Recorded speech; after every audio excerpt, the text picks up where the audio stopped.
IDTV మన ఉనికి మన వాణి. తెలంగాణలో స్థానిక సంస్థల ఎన్నికలకు ఏనాడో ప్రక్రియ మొదలు కావాల్సి ఉంది.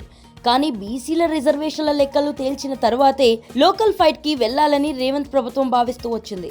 స్థానిక సంస్థల ఎన్నికల్లో బీసీలకు 42% రిజర్వేషన్లు కల్పిస్తామని ఎన్నికల మేనిఫెస్టోలో కాంగ్రెస్ హామీ ఇచ్చింది. ఆ హామీ అమలు చేయాలంటే ఖచ్చితంగా రిజర్వేషన్ల లెక్కలు తేల్చాల్సిన అవసరం ఉంది. అందుకే లోకల్ ఫైట్ కు మరింత సమయం పట్టే పరిస్థితులు కనిపిస్తున్నాయి.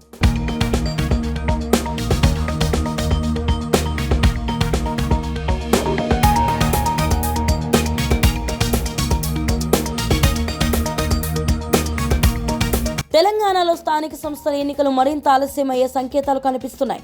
కులగణన తర్వాత బీసీల లెక్కలు తేల్చి ఆ వర్గానికి 42% రిజర్వేషన్లు అమలు చేయాలని రేవంత్ ప్రభుత్వం పట్టుదలగా ఉండడమే ఇందుకు కారణం అవుతుంది.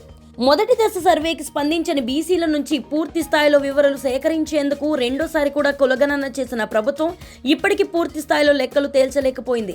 ఈ ప్రక్రియ పూర్తి అయ్యేందుకు మరికొంత సమయం పట్టే అవకాశం ఉంది. బీసీల లెక్కలు తేలి రిజర్వేషన్లకు సంబంధించిన బిల్లు సభ ముందు ప్రవేశపెట్టి అది పార్లమెంటుకు పంపి ఆమోదం కోసం ప్రయత్నించాలంటే దానికి ఇంకా సమయం పట్టే అవకాశం కనిపిస్తుంది. అందుకే వచ్చే జూలైలో అయినా కూడా తెలంగాణలో స్థానిక సంస్థల ఎన్నికలు జరగడం అన్నది అనుమానంగానే కనిపిస్తుంది.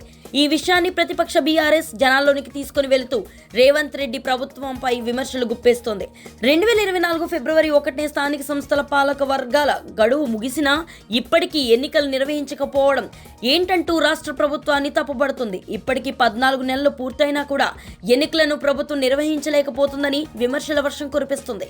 సకాలంలో ఎన్నికలు నిర్వహించలేకపోవడం వల్ల కేంద్రం నుంచి రావాల్సిన నిధులు కూడా రావడం లేదని విరుచుకుపడుతుంది.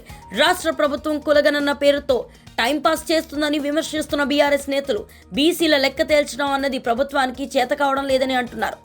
రేవంత్ ప్రభుత్వ వైఖరి కారణంగా గ్రామీణ సంక్షేమానికి అవరోధాలు కలుగుతున్నాయని కామెంట్ చేస్తున్నారు. మరోవైపు కులగణన అనుకున్న స్థాయిలో సక్సెస్ కాలేదన్న అభిప్రాయం అధికార వర్గాల నుండి వ్యక్తం అవుతుంది. మొదటి దశ సర్వే చేసినప్పుడు బీసీల జనాభాపై పూర్తి స్థాయి స్పష్టత రాలేదని అభిప్రాయం అంతటా వ్యక్తమైంది. అందుకే రేవంత్ ప్రభుత్వం రెండోసారి సర్వే నిర్వహించింది. అప్పుడు కూడా ఆశించిన స్థాయిలో ప్రజల నుండి స్పందన రాకపోవడం ప్రభుత్వాన్ని కాస్త నిరుత్సాహానికి గురి చేస్తుందని చెప్పొచ్చు. ఈ కారణంగానే బీసీల లెక్కలు తేల్చడంలో ఆలస్యం అవుతుంది. రిజర్వేషన్ల ప్రక్రియ ఖరారు చేసేందుకు అడ్డంకిగా మారుతున్న పరిస్థితులు మనకు స్పష్టంగా కనిపిస్తున్నాయి.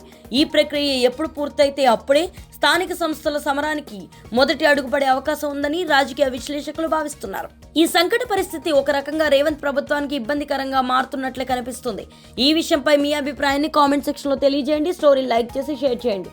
మరిన్ని ఇంట్రెస్టింగ్ అప్డేట్స్ కోసం ఐడిటీవీని సబ్స్క్రైబ్ చేసుకోండి.